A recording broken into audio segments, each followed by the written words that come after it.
I do have a question I want to ask you straight away in the intro. Sure.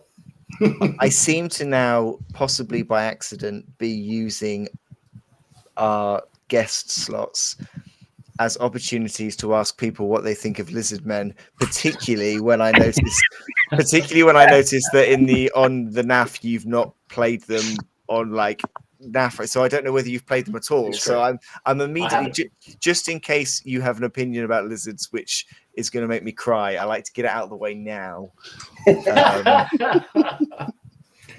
So lizards again, right? I've played for literally 3 years. So while as a kid we had Bloodbowl, can't remember lizards being a part of it. I'm sure they were in Astro Granite days, but I never came across them between myself and Jez. I understand why they're popular. I think in a really good coach's hands and the right rules pack, they can be good. I don't rate them personally. They're quite far down the list of teams that I want to get to, but I've got a specific play style which probably doesn't suit 5 block big guys or 6 block big guys with some skinks running around. So I personally, with frogs, love playing into lizards. So please do, Chris. Please do. Strength 2 non-sure hands ball carriers are our... It's a speciality. So in your list, exactly. So in your list of teams, how high are they? Are they above or below elves? I mean, I see a few different elves on this list, Chris. So I think after the switch to the frogs, we've started dallying with elves quite a lot, particularly because I play a lot of team tournaments. They're a lot of fun. I'm yet to play Elven Union on NAF. That's the next one, certainly on the list. We've got them here ready to go. But then I think I'd be wrong not to go back to Greenskins after that. So Black Orbs definitely are going to get done. We will probably, I guess, go down the Chaos route, I think, before we get anywhere near lizards. I think there's lots of good lizard players, which take Wolfin, the England captain, right? He fancies himself on lizards. I think one of the reasons he stated why he wouldn't be playing this year is he doesn't feel lizards are decent in the Eurobowl rule set. But I would imagine objectively, there's probably a dozen lizard coaches who are as good as Dan, if not better than Dan. So you guys, if you like your lizards, have got that covered. I would say it's not for me to join. I think that's the polite way, Chris, of Mr. Blunt saying lizards are shit. Move on. Anyway, I've been told it less polite. I've been told it less polite. I was going to say, it's either that or you are not in the top echelon that he's talking about. I will take a little of column A and B. So, like some of the online guys that I've been kind of put in front of, like the Jimmy Fantastics and people like that, but also like Dimmy, who I like a lot, rate lizards amazingly, and I'm sure when I have played really good lizards, they're good. When I've played really bad lizards, you base them up when it's go turn, and then you just walk past them, right? So that sounds familiar. But I do get the appeal. I mean, you've got strength there, you've got speed there, you've got stunty there. I understand. Just not for me at the moment. Definitely not. I think I'm 50% hooked because of my theme with them anyway. So I think if I could find if there was an excuse to do the Mighty Ducks but not with lizards, then I'm sure I would. They just need to release a duck team and then I'll be sold. So there is another Lustrian team, Chris, that you could come over to. They're very attractive. They've got a Croxigal. Now, I don't want to get us too off track, but I do already have an idea in my head for a team that I'm calling the Rainbow Connection, where I do flock all of the clan. I try and flock them so that they're felted, so they all look like Kermit. It's absolutely on my. I'm I'm going down rabbit hole. Let's play the intro and let's get into because I'm gonna. Kermit rarely gets played, but Kermit absolutely should be. Of course, we've got Robin, who's the strip ball frog. We've got absolutely yes. Come over to a proper illustrious team. I am fascinated to see what fan base, how they splits the fan base between not only talking about slang but Kermit slang. Yeah, it may be that. It may be that. We're all Muppets, really. It's just how long it takes us to realise. Absolutely. Right, let's play the intro. Let's get into it.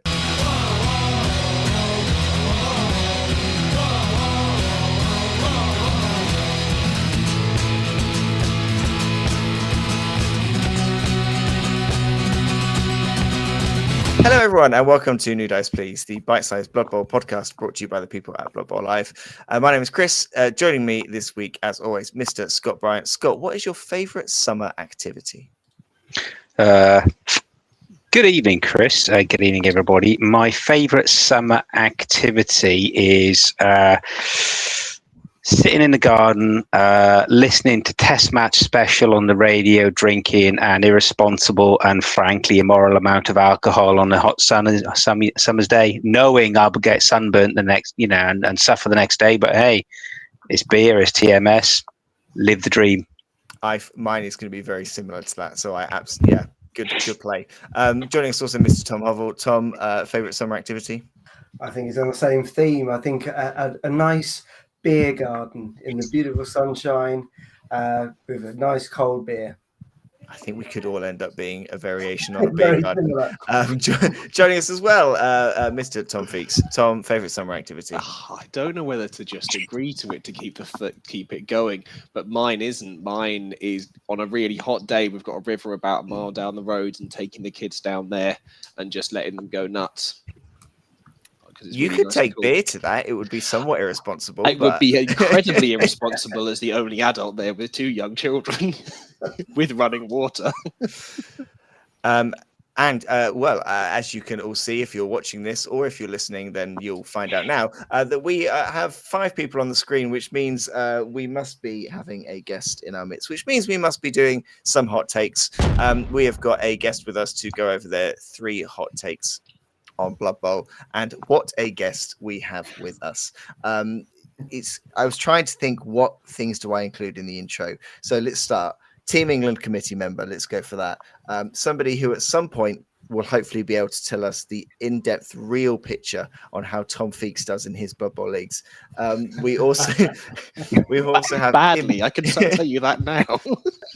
The record of winning tournaments, most touchdowns, most casualties, and various other wars on the NAF page goes on forever. You will know him as GreenSkinPhil. We know him as Chris Blunt. Chris, thank you so much for being with us. What is your favourite summer activity?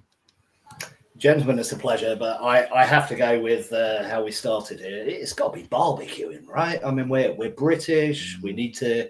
The chances of being outside, granted, seem to be increasing as we go forward, but nothing better than on a summer's afternoon, nothing to do, get the barbecue on, maybe the odd glass of red wine, and enjoy some time with family, friends, maybe speak about Blood Bowl, depending on who you've got with you, but yes, get me outside.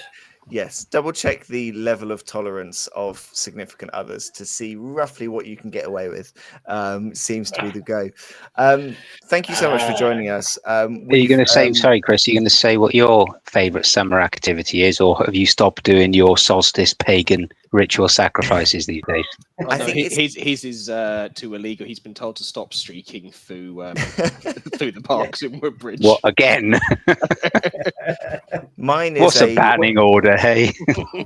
Mine's, I think, a combination of everyone's. I think beer in the garden with a barbecue, probably watching a Grand Prix or listening to a Grand Prix. I think it's probably a combination of those. So, and hey, let's have a pool there as well. Why not? Sat in the pool with the drink, Formula One on the screen, in the sun. Perfect. Ideal. And what you can do is just infect those around you as well, right? So I know, a young man from your area, Joe or Joseph, is my eldest daughter's boyfriend, and he started playing January last year with me here over Christmas, and obviously now is out winning tournaments, is doing very well as a 21-year-old boy. So Joe if you want to talk about Blood Bowl with family and friends, you just infect them with it.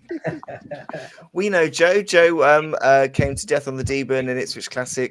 We've seen him at a number of tournaments. Absolutely. He annihilated my Snotling team at Backbreaker in London, my Ogre team at Backbreaker in London last year.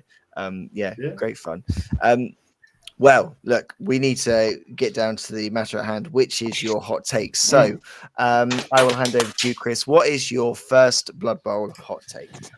All right, we're going to go fairly hot here to start off, gentlemen, because we're going to get some division in the mix. So, number one, vampires aren't broken. Oh, if tiered correctly in NAF tournaments, and I've got some thoughts around progression, particularly in a league environment. So, this is my first one. Vampires are not broken. Now, bear with me here, because I imagine anyone who's come up against them recently or has come up against my friend Talk probably thinks differently. But part of it is obviously game dynamic for starters. And I'm sure we'll touch on my frogs at some point this evening. They play differently, and I get that. All of us play an awful lot of Blood Bowl. We maybe don't get the opportunity to play, practice, or indeed get the tools to mitigate what vampires have done in the 18 months that they've been around. But the NAF stats, I think you'll find, are abating in terms of their win rate. And as TOs are getting to tier them correctly, so I won't go into specifics, but 1140 should be their maximum, definitely at tier 1.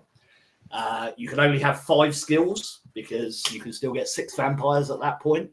But as Eurobowl have done, you can't have an apothecary. Yes, you can have your 3 roles leader. Or if you go as low as 1130, you can give them 6 skills. But that way it brings back into interest, not just a 6 vampire build. You might start seeing a Vargeist back. You might start seeing maybe star players with them as well. But the main thing I think, particularly with vampires, is people need to actually invest some time in knowing how to play them. Tom will know my brother made our league final with an absolutely broken vampire team up at Novel. It was terrible. However, the gentleman there smashed into bits. That's certainly a tool against vampires. But generally what you'll see, and it goes for frogs as well, is people are just not aggressive enough against them. They're going to come in and take your ball. That's exactly, if they've got 6 vampires, what they're going to do. But they're based up, and if you continue to base them up, their resources start to dwindle. And lo and behold, you've got less vampires on the pitch, less opportunity to take your ball, particularly if you can mitigate the ability to recover that ball as well. They can hypno you to death, but if they can't actually recover the ball, you pick it back up and you get to smash them in the face. Got some thoughts on league as well, but I'll pass over to you guys for starters. Vampires are not broken. I don't know whether I want to go to Tom Feeks, who I feel like is clenching with anticipation to respond to this, or whether I want to go to Tom Hovell, who is kind of our resident vampire player. I think I'm going to go to Tom Hovell first and give Feeks a moment. Mr. Hovell, what are your thoughts here? This is making a lot of sense to me. Yeah, I would agree with what you're saying, that they aren't broken. And I'd be intrigued to know how you're playing them, because I want to learn how to play them properly, because I took them to the league last year and had a shocking time. For me, it was also, I like a bit of the enjoyment. And for me, a lot of the way vampires work, it was almost like admin, constantly having to remember, oh, you've got to roll for bloodlust, and then positioning your players almost in reverse. So you have to put your thralls where you're wanting them to go, just purely on the basis that you're hoping it is. However, I've seen other people play differently. So they'll just go, they'll YOLO it and go, right, I'm going to use this vampire. I don't care if it fails or whatever. But then if it bloodlusts, that's it. I'll just do it. So there are some definite different tactics. And I get what you're saying about they play differently. Like you say, like your Slan, your Snotlings as well. Those kind of teams are just so they're not dodge, they're not bash. There's something different. Mr. Feeks. I am not as clenched as I think you think I am, Chris. That's a quote for the book, isn't it? That's on straight for Instagram. Yeah. I actually don't disagree with you, Chris, and I know I feel weird saying that because I have so much hatred for Vamps. You have slammed them on this podcast on more than one occasion. So many times, but if you go back to our corrections episode, it was one of my corrections. That's true. In that, having played against them, and I think enough now, fairly regularly, we'll have at least 3 vampire teams in our league. You know, you're going to be facing them at least once a year. Once you get that practice in, you can start to mitigate them. And I think it's interesting, Chris, you mentioned about the TV. I was thinking about it whilst Tom was talking. I was like, if you face them early on in the league, they're almost better than whatever you can put on the pitch. You get a couple of tackle skills and suddenly you're level with them. And then even at high TV, they're going to race away from you again. So there is a sweet zone where you can either draw level with them or they're just going to screw you over. But I take your point in that calling them broken would be maybe a little bit harsh. I still say they need to be tweaked. It's like they're dented rather than broken. I would still change them, but I take the point you're trying to make. I can't say I cannot bring myself to agree with it. I just hate Vamps too much. Mr. Bryan. So I've been on the receiving end of a good kicking from vampires from a couple of times in the store, but I have done quite well against vampires. I have beaten our own legendary John Reeder, our undefeated coach last season who won our league. So I know, what they can do and how you can do it. I think for me, where they are at the moment, and I know you're getting players saying, "Oh, they're broken," and et cetera, et cetera. I think that's just part of the curve that players are on, learning this team and how they mature. If you think about it, you can actually draw similar parallels with previous teams that have been launched. Norse, Amazon. You can talk about Gnomes. You can talk about Chorfs. They are a new dynamic in the Blood Bowl world. Hypnogaze and Bloodlust comes in. It's thematically and lore wonderful. So that's the first thing. The sculpts look bloody lovely. Let's be honest. I've got a team painting there over on the table ready to go. But as Chris rightly said, coaches have to take the time to find that sweet spot. Speaking to John Reeder and Tom Huns previously about this, and they said when you find that sweet spot, they are lovely to play. But the difficulty is finding that sweet spot and staying in that lane and staying in that zone, as it were. Because they're very quick and it's very easy to lose that momentum with them. So I don't think they're broken. I think it's the players catching up with their play style. And it's not just the players, as Chris alluded to, it's the TOs. And that's now going to be happening with Gnomes. It's going to be happening with Chorfs. And I suspect this is always part of a mechanic of when you introduce something new as a team dynamic and as players, and it's their maturity path, their growth path, Christopher, as people say in the grown-up world. But me, I like them. I think they're cool. I enjoy playing. I don't mind playing against them. I don't look at vampires and think, oh my God, I might as well concede now.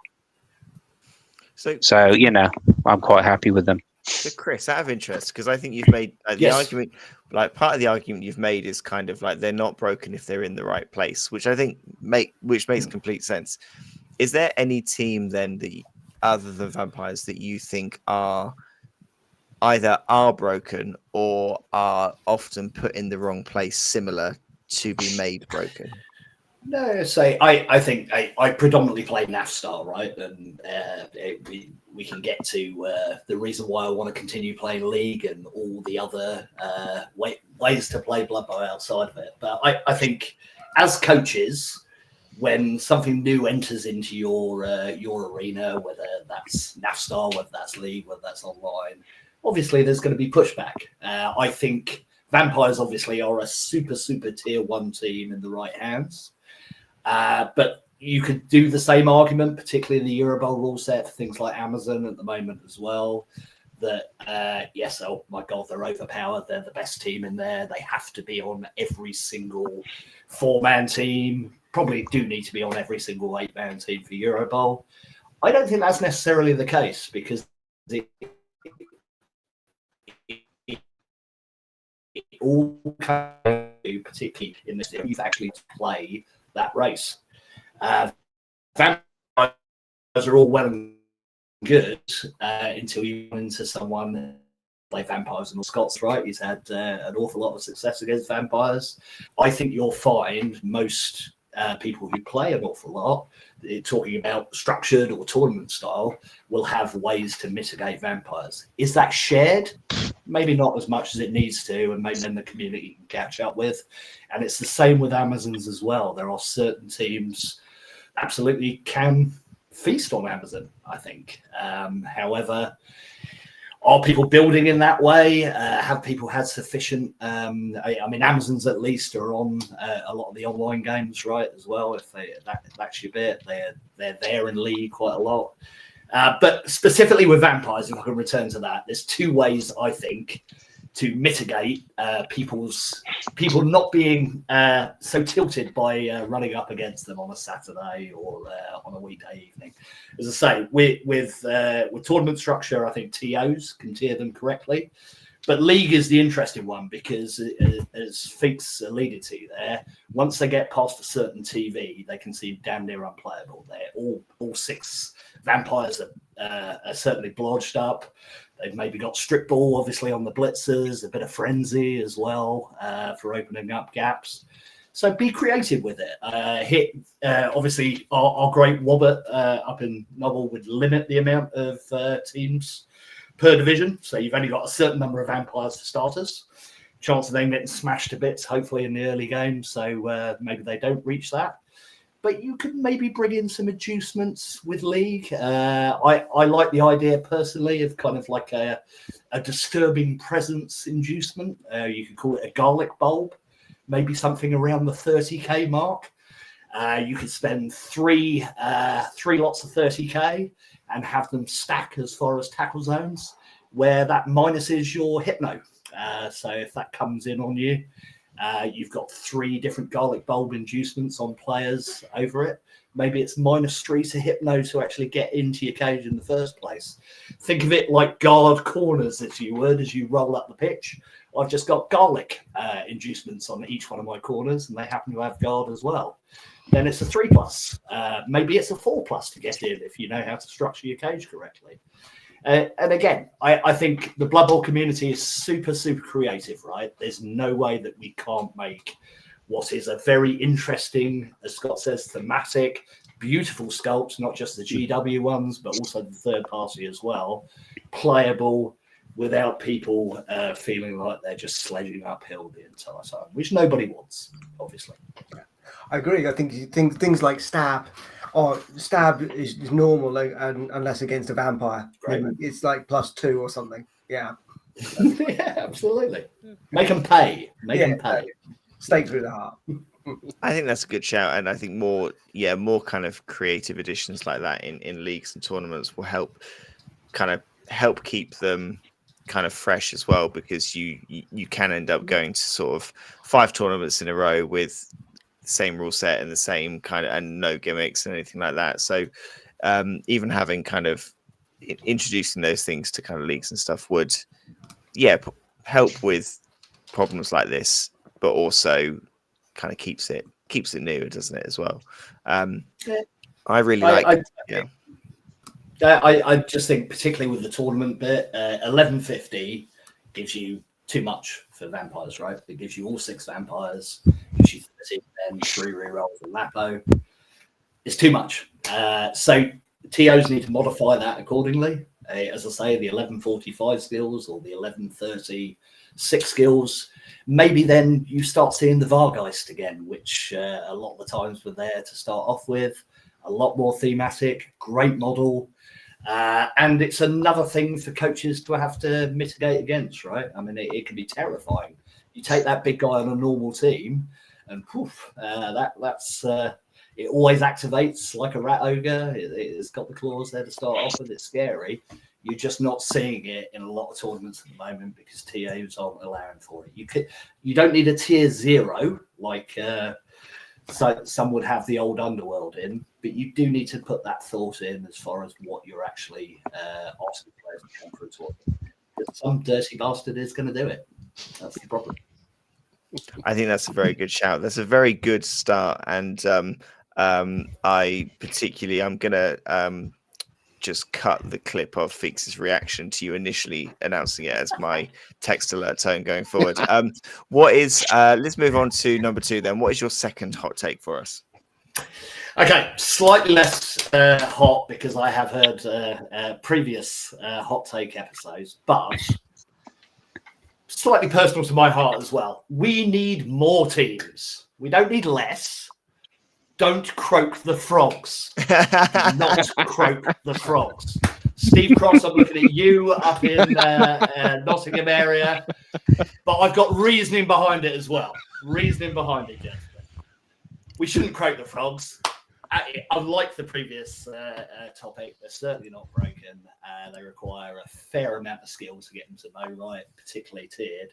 However, if you don't like them, redesign them, right? I think Blood Bowl is always better with as much different stuff that we can put in front of coaches to play. Just as long as it's in the lore, it's thematic to the old world as far as it goes. So I've got some thoughts on redesigning, particularly my beautiful frogs to start off with. Why don't we take Leap off the linos? They can be the fat frogs if you wish. Your big blockers that can be there to go. So there, unlike dirty tryhards like myself, I might be forced to play some of the blitzers at times because they're the ones with Leap alongside the catchers. Obviously, the Crocs wouldn't have them as well. But then we balance them. We maybe actually give the blitzer a combat skill because none of the frogs have obviously come with combat skills to start off with. It doesn't need to be block. Maybe they get wrestle. Maybe the catchers come with dodge, but then you haven't got 11 threats on a pitch, which are going to come hopping into your cage. I'll shell frogs to a side. I heard obviously Alistair's episode as far as a true Union team. I think we could go further than that with the lore. Obviously in the lore you had things like Sea Elves, you had the Evil Gits, which were a mixed evil team. A goblin team, a werewolf team. Why can't we have more? Why can't we have more mixed teams? There's Cathay out there at the moment. There's the other two Chaos Gods as well. There's Slanesh, each. I don't see why we're restricting either as GW, but certainly as far as the math teams that we should be playing. We should have lots of different options, hopefully lots of different play styles. You can be specialists or you can enjoy trying to go through why should it be 28, 30 odd races? You should play through 40 races. Do it twice, do it 3 times. More Blood Bowl, not less. I cannot see any way to argue against this. So I feel like I need to focus on what other teams would be added. So obviously you want Slan brought into the official fold.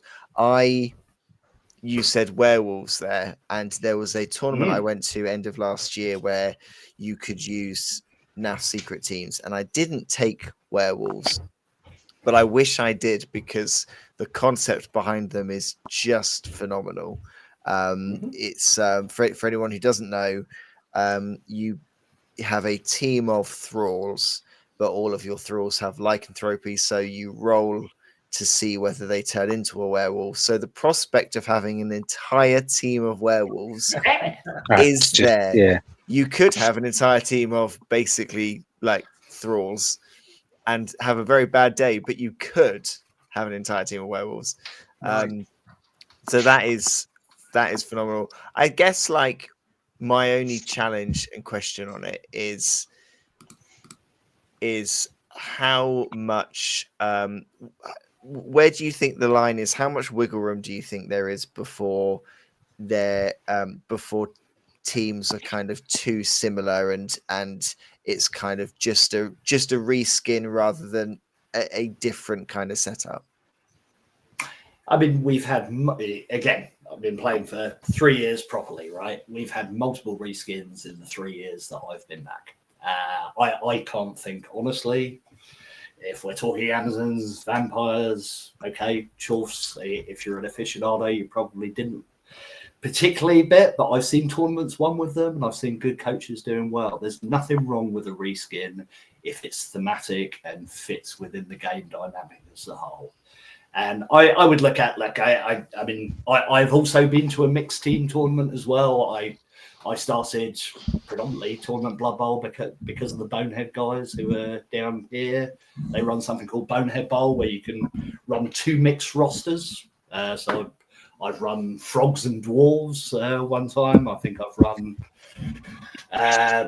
Goblins and Orcs, I think, another one. It's good fun. Do you want to do it every week? No, that's fine. But there is space for all of it. Whether they need to be official races or not, that probably A, comes down to GW to start off with, but B, then to the creativity of the community and the NAF as a whole. I know we've had the guy who's now disappeared, right, as the NAF president, really wanting to bring Bretonians back.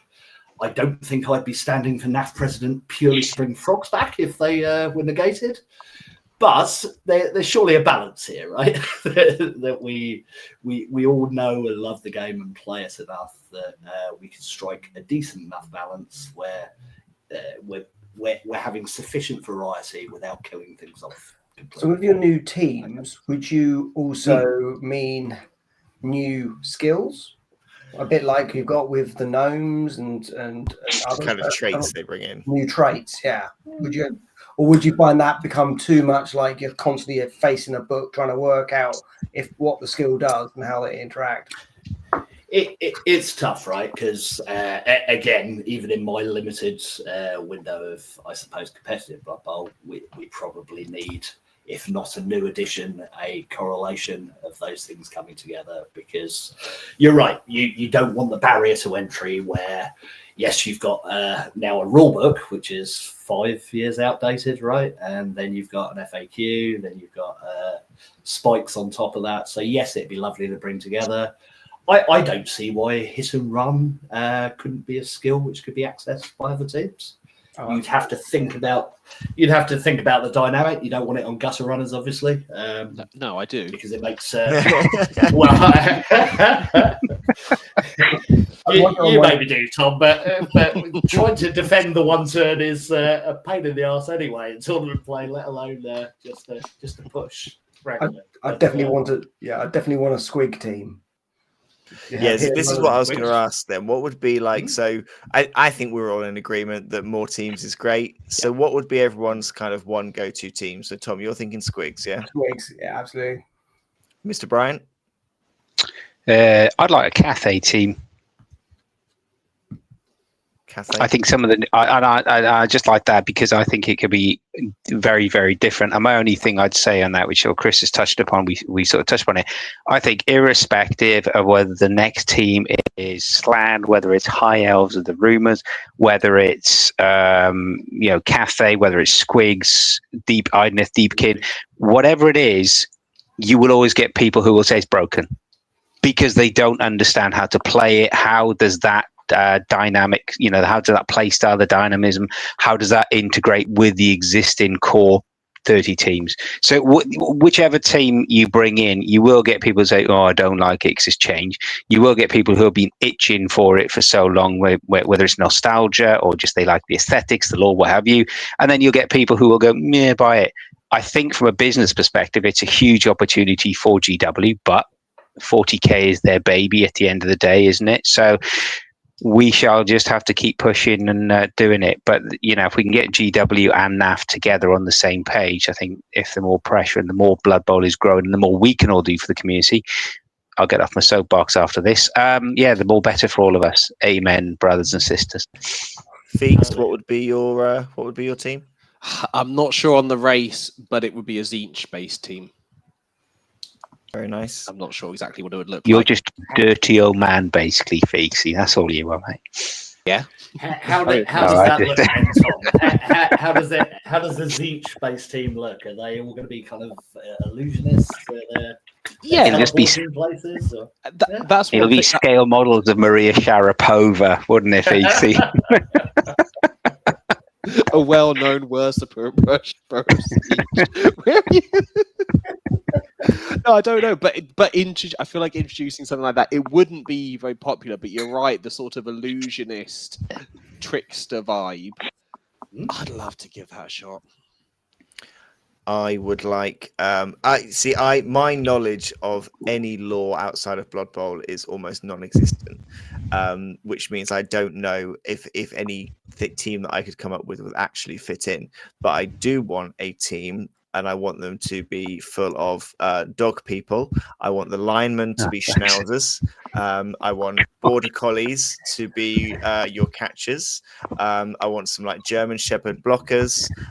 Maybe like a Burmese mountain dog big guy. I want your thrower to just be a human with one of those tennis ball flingers. I'll call them the Bearded Hounds, and they will be the only team I play, and I'll have a great time. And by the way, the amount that Chris has mentioned this, for anyone who doesn't know, Several his birthday times. is in April. I have a plan, but you can do it though, right? There's a guy, Head and Nihilist is his name, who he's part of DBL in London, and they like to get thematic with their teams. He creates a video, essentially a theme song for every one of the teams that he's got. One of them, because he's a cat guy, is the Tabaxi Tornadoes. I urge you to look it up if you've never looked on it in YouTube. It's hilarious. But it's essentially an Elven Union team with cats as each one of the positionals. And they're all named after, I believe, cats of opponents in the DBL. So you can do it, Chris. It's doable. You've just got to pick a team and do. And about 2 years ago, I subscribed to Hero Forge and forgot to cancel it. So I've got a lot of STL credits that I can and then added a bunch of different dog heads in the last, recently. So it's going to happen, I tell you. Time to get your money's worth. Yes, now I'm cashing in. I think another very good shout. More Blood Bowl, the better. Let's hear what hot take number 3 is. All right, this one, if you'll indulge me, is a bit personal to me. So the whole reason, well, not the whole reason, but one of the main reasons why when Wobbert Alistair told me he was stepping down for the Team England committee, I wanted to get involved with is, and it doesn't need to be England-eccentric, Team England or your national team. I'm looking at you, Wales, Scotland, but it can be anyone else or some lovely opponents that I've played in Europe, needs to be more about the success of the team at Eurobowl. So Team England, as I'm part of it, needs to be more to the English Blood Bowl community than the 8 or 12 players that we're about to put out this year in Budapest in Hungary. If you bear with me and indulge me to it, every other pursuit, and I'm fairly well-versed, at least in one other, has a framework in place to develop not just talent, but aspiring coaches, put them in front of people who can maybe assist, have a knowledge base there, whether it's central. I know there's an awful lot out there for Blood Bowl, but it's not necessarily geared at actually developing coaches. So yes, I've enjoyed Dramatically League. I want to go to my first tournament. Yes, I've had great fun at my first tournament. I want to know what it looks like outside of here. Yes, I've been to my first NAFC, my first UKTC. I'd love to get out there and maybe go to a Tillian, a Lutece, a Bill Bally on that basis.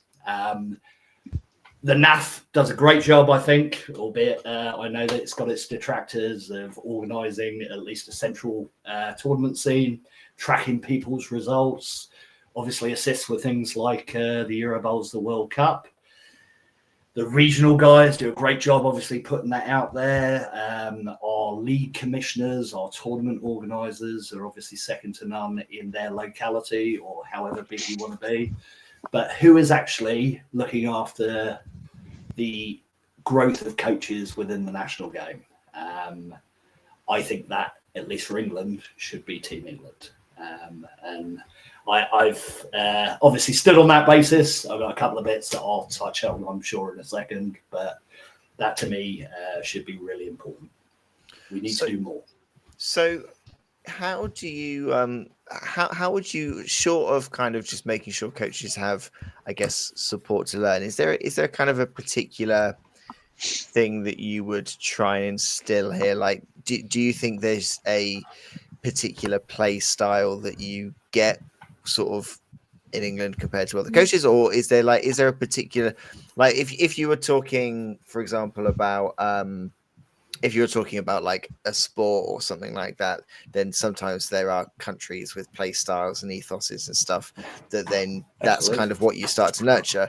What would you, what is it that's the similar bit that you're kind of looking for here then?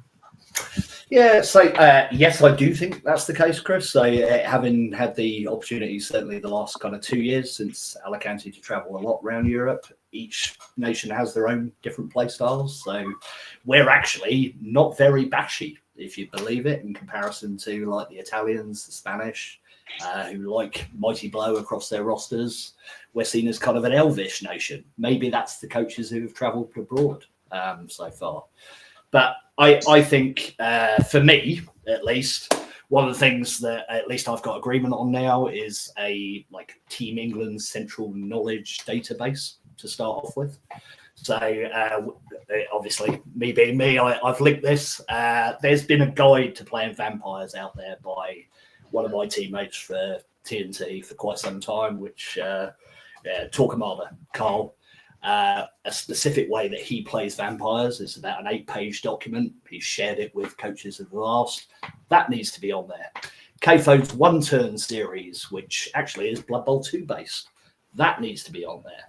There's multiple guides that Team England greats, I suppose, over the years have wrote in regards to, yes, specific play styles, turn ordering, but also like mindset stuff, which I particularly am really, really interested in terms of resetting throughout. That needs to be there. We've not got a YouTube channel at the moment. We've not got a Twitch channel, which is why a lot of things have been broadcast via willing third parties so far. If we had a centralized bit to take care of not just Team England, but the community as a whole, then we can actually focus on the development of the game rather than doing things for hits or doing things to get subscribers, I suppose. Go ahead. Would that, just on that point then, Chris, if you were to build this central repository of all Blood Bowl knowledge with it for Team England, would that be available for anybody, you know, almost on public access, full public domain? So if you're a coach in Spain, you could drop in to see how Team England give you that information to continue to share that learning. Because as you said, to think there is just one way to play Blood Bowl is exceptionally naive. And I think that, you know, the fact that there's an infinite ways to play the game keeps it interesting. So it would be available. And for Team England, then, how do you find the next player, the next person to encourage, whether they're a coach or someone to bring along? You know, like, let's say we've got a friend called Tom and he lives somewhere in Suffolk and he wanted to be part of Team England. You know, how could he, you know, see, you know, and learn and develop and get himself on that roster of glory? Exactly. So I Scott, I don't want to go into my personal journey with it, but in Alicante, for the first time, I came into touch with people even adjacent to Team England. I'd never heard of it. At the time, I was, I don't know, a year and a half in. I'd won tournaments. I was all right, I thought. Wasn't anywhere near that kind of level yet. There's no one reaching out there, right? Yet we have a community here of invested individuals who know their locality, know their coaches in their locality. It's not going to be for everyone, and I understand that. But if you've actually got a growing knowledge store, and it certainly doesn't need to be just England specific, God help us if that's the case, that people are contributing to as a live document. So yes, it will start on the Discord, the Team England Discord, but it can be expanded to wherever, right? But you need the right ethos there, that it's about development rather than pointing fingers that this is wrong or this is the right way to play. Because you're right, Scott, there is no right or wrong way to play this game. There are only an experience and knowledge that we have through our collective journeys in Blood Bowl. And I don't think it's necessarily being shared either within our communities. It probably is locally, right? But there is no central drive for us to say, look, we are the English Blood Bowl community. We are a collection of willing individuals. We want to get better. And if I want to do anything out of my time with it, is it to be invested in that, frankly. So it will start with this knowledge store. It'll start on the Team England Discord. We will. We've already done as Tactics and Theatrics before, kind of collaborative games where coaches talk through. People like Phil Purple Goo have done that via the Discord as well. But there needs to be gearing behind it. I know from speaking to people regionally, they're mostly NAF regional guys, but league commissioners as well. They'd more than happy try and roll that out, or at least point coaches in the direction regionally if they're interested in that kind of thing. And we don't all need to be. That's a specific as well, right? Not everybody should be aspiring necessarily to be playing even competitive Blood Bowl. Your fun is your fun. But for those that do, it'd be kind of nice if there was actually somewhere that we could point people towards, right? And that doesn't exist from what I can work out at the moment. It's piecemeal. So. Yep. Tom, I want to get your views on this, but I just before it drops out of my head, I'm kind of like the comparisons that I draw are always probably to football because that's the national team that probably is spoken about the most and things like that. And within that, you've got like the FA, who then, most leagues down the mass footballing pyramid that you've got are affiliated with the FA, and there's all that sort of stuff. Do you think that's the kind of sort of opt-in, opt-out structure that would kind of work, to like working with leagues to be like, do you want to be Team England affiliated in some way, shape or form? Would that kind of build any network, or do you think that's not necessary? I don't think so. My background, every prism I look through is competitive basketball, right? So I've been involved with basketball for my entire life. So yes, you can have a governing body. You can have a structure. I think that already exists, Chris, is the honest answer for Blood Bowl anyway, because this is all geared by willing and marvelous participants and facilitators. We already have that top-down structure in place, frankly, through regions, regional directors, league commissioners. What we don't have is any gearing to actually say, look, are you interested in this? Please, you can reach out to this person. This is here as far as if you want to know about lizards, this is how this person orders his drive as far as going forward. You can have a look at that, maybe a link to a Fumble game, a Blood Bowl 3 game, and have a look at where they are on turn 3, where they are on turn 5. Have they got a Saurus in the cage so it doesn't get tagged, so it can come out as the blitz piece every turn and then return to advance a square? Sorry, can you just say that again so I can write that down? I need to give credit to the current England captain, frankly. Okay. But essentially like a Wenger bus, where the thing in the Wenger bus is the blitzing Saurus to take it forward each turn. Now, I'm sure that exists out online, and I'm an obsessive, right? I go and look at whatever is out there. But you've got to do a fair bit of work, or your team needs to do a fair bit of work to point you in the direction of these things at the moment. And I'm sure this exists in leagues around the country or other travel teams. It'd be really nice if for an aspiring coach to start off with, you can just be pointed in the direction of there, and there's maybe a couple of hundred growing from that hours of content that you can actually look at if you're interested. And from that, as far as the structure, you already have it in place. The NAF regional guys, the local league coordinators, the tournament organisers. You know people in your locality. I'm sure you do. I know people in my locality down here on the South Coast who maybe they'd be interested. Maybe they're starting their competitive journey. But what support is there for them to actually take that forward, apart from their own drive to do so, or the people they're around? It'd be nice if it was in place, I think. Mr. Hovel. Yeah, I'm all for this. It's an interesting one because even when I started, I just wanted to play a game. At the end of the day, I used to paint models back in the 90s, and now I'm a little bit older, and I just wanted to have a new hobby. And Blood Bowl for me initially was, I'm not going to get a whole load of grey plastic miniatures that are or aren't sitting in the other room unpainted. But one thing is that starts to get a real interest, and you start to get to it. And what you're talking about, this Team England and stuff, that to me is at the moment complete mythical. You hear about the in quiet corners of tournament rooms and stuff like that. You're like, well, who runs that? How do you get into it? What do you need? And and from what I'm hearing here is you're kind of talking about two things. You're talking about opening up and people to know what Team England's about, how it works, how it operates, everything like that. But then also you've got the second part, which is this big repository of information that you've kind of collected over years of stuff. And you're quite right, because when I first started, I was going on, I can look in my bookmark, and I've got a whole section of Blood Bowl tactics from different web pages, from different places.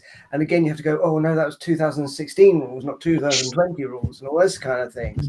So it would be a fantastic kind of thing to have.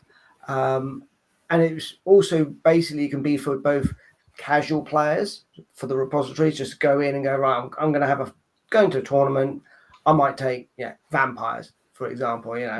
Give me a little play sheet, a bit like you say in basketball or American football. You got the playlist of like, this is how your team's going to work against these kind of areas. And funny enough, I've been using like AI and ChatGPT to give me those kind of things. But that's again would be useful. But also the idea of understanding the bigger picture. Where can this go? If you get good and you really want to get yourself invested into it, how do you play on the national stage? Yeah, like it. Right. Tom Feeks. I absolutely, I could not agree more that there needs to be more training out there, and I think the Team England would present a really, really interesting opportunity for that to come from. I'm very similar to Tom in that, well, a year or two ago, I think Team England sort of felt like this big sort of, it was a thing that I knew was there, but I didn't know what it was. And I think without people like yourselves and Alistair, I wouldn't have any connection to it at all. It's only because I happen to be in the same league that people that are in it that I kind of know what's going on. Yep. So having a bit more of a connection would be great, but also then thinking about sort of my own Blood Bowl journey. I'm at a point where I can probably pick up a team and do all right with it, but all right. And taking that next step and trying to find the resources in the sport out there to be able to pick up the next step and be like, you know what, I really want to learn Underworld really well.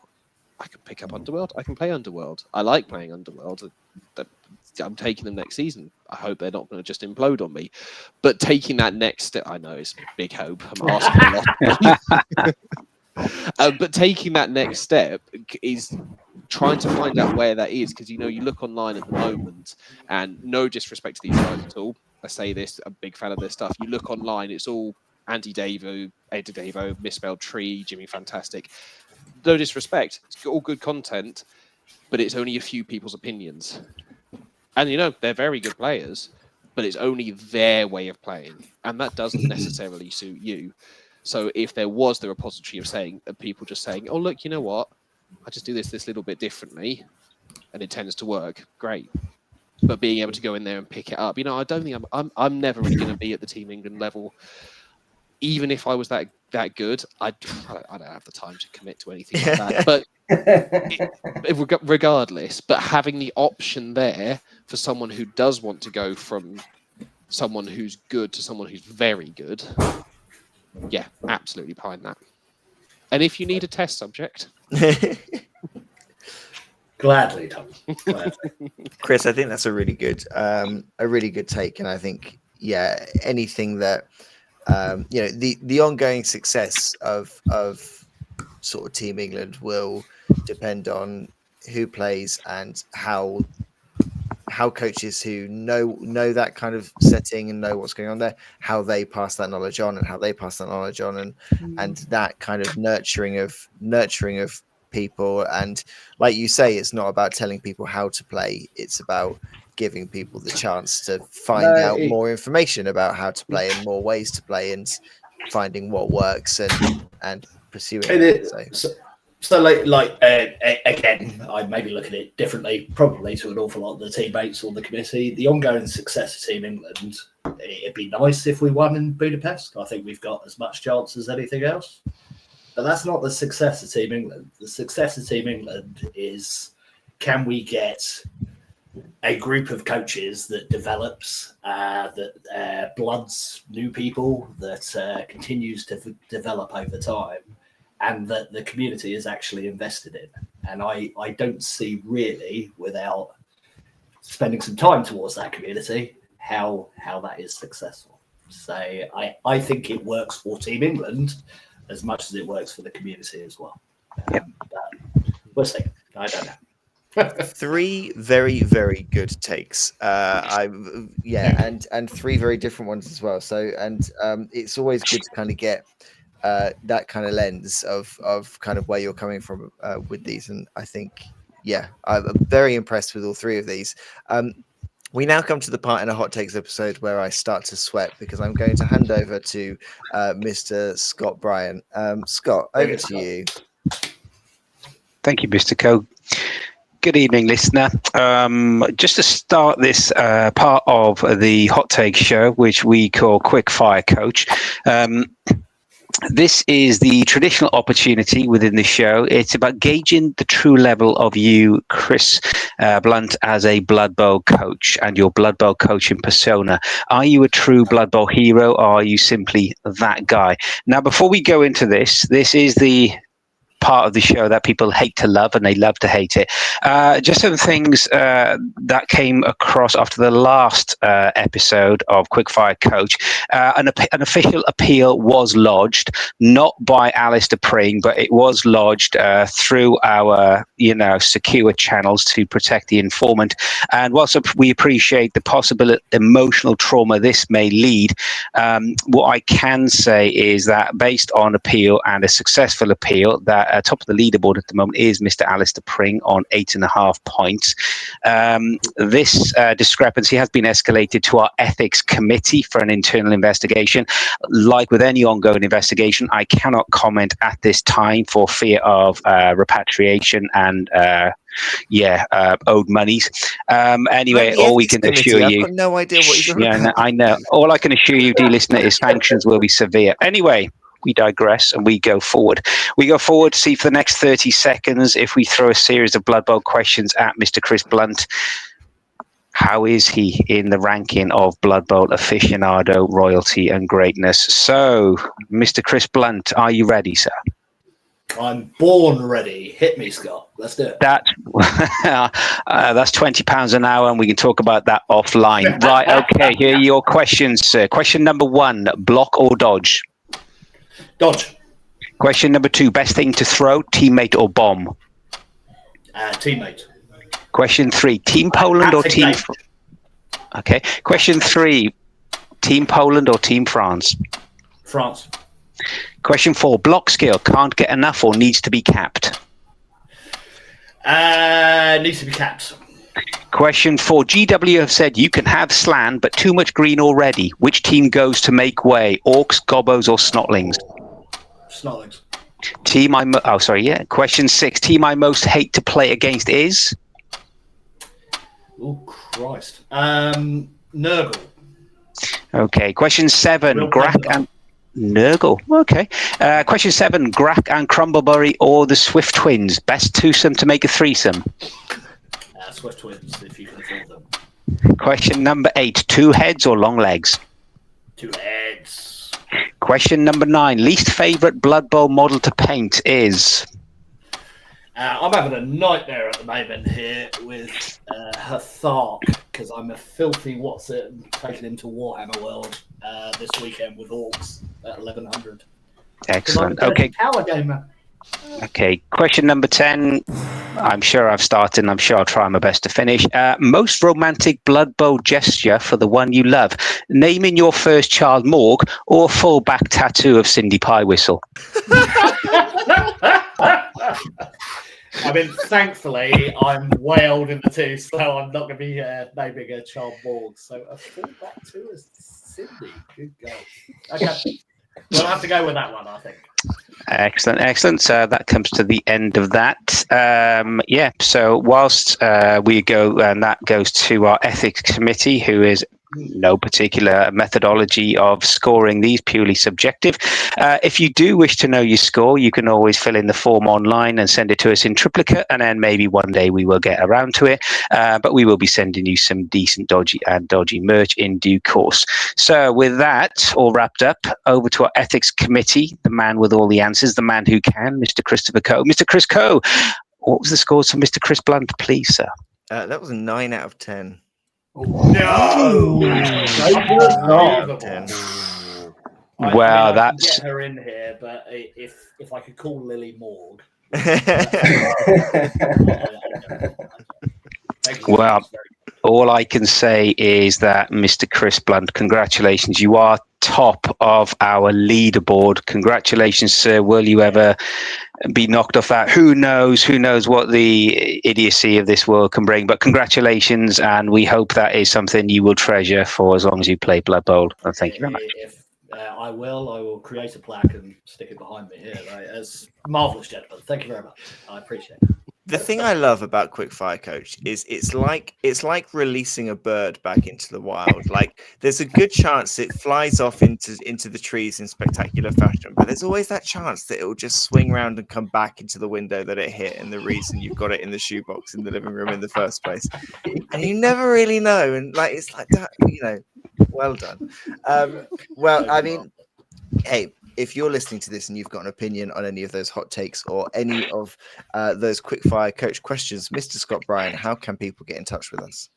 Mr. Chris Coe, if people want to tell us about vampires, about frogs, or about Team England, drop us a note. We're always here. We're always available. And you can also get hold of us. So, new dice please at gmail.com. And Mr. Tom Hovell, if people want to indulge themselves in more further Blood Bowl anarchy, where and how can they go about that?